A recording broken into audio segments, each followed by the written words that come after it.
Hi, I'm Kristen Poole, the Adult Services Manager, and I'm pleased to be presenting Booked for the Week, our every other week program that features recommendations for books from library staff. I'm going to be talking to you about some books of poetry. Now, I know for some people, reading poetry is something you only do for school or during a special occasion like a wedding or when you're selecting a greeting card, but reading poetry can be really wonderful at any time. And this fall has seen some publication of some great collections by well-known authors whose poetry is particularly accessible. When I read poetry, I don't read it cover to cover like I might a fiction or nonfiction book. Instead, I like to read it until I find a poem that really speaks to me, and then I take a pause and watch the clouds or go for a walk or turn off the lights and think about it. And guess what? If you come across a poem that doesn't really speak to you, you don't have to read it if you don't want to. N. Scott Momaday's collection, The Death of Sitting Bear, gave me many moments of pause. A Kiowa storyteller, Momaday writes in his preface that many of his earliest poems were influenced by his Native American heritage. However, over the course of his 86 years, he's had many other influences, and that very much shows in his poetry, with themes as different as military parades at French castles, ice fishing on Russian rivers, and stories of his elders. And if you like short poems, one section has 100 haiku that are very clever and witty. I particularly like nature poems, and there are a lot of these in the collection. My favorite is called A Story of Light.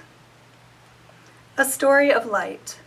When the leaves turn and the light of the forest deepens, I will remember 1,000 words between us that enclosed us as in the pattern of shadows that shiver with the turning leaves. Recount a story that was told about us by those who told stories in the caves. We danced to the music of the words. On our tongues were shaped the names of our original being. This is what the storyteller said. The leaves turn, and in the light that emanates from the leaves, there is enchantment, there is wonder. Nikki Giovanni's timely and provocative collection, Make Me Rain, discusses issues that we're facing in 2020, including politics and racism. She boldly names names, calling people out with scalding words of criticism. But she also praises the heroes of our time and of ages past and celebrates Black heritage. My favorite poem in the collection is Our Own Path. Sometimes we need to try on another person. We try on different shoes and socks, blouses and pants, and when we think it might matter, better looking underwear. We need to try on patience and love, forgiveness, things of that nature. We need to remember we are good looking, smart, wonderful. And mostly, we need to pick and choose who we listen to.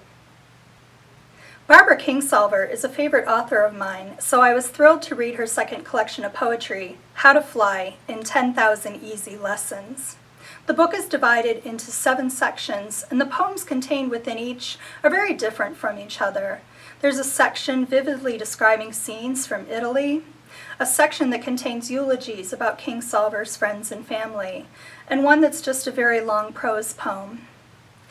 I didn't particularly like all the poems in all the sections, so I took my own advice, and I did skip some. The sections I really liked were the first and last sections, which reminded me the most of Kingsolver's fiction. They were witty, descriptive, and about the natural world. My favorite poem was the first one, which I think speaks to a longing we've all felt.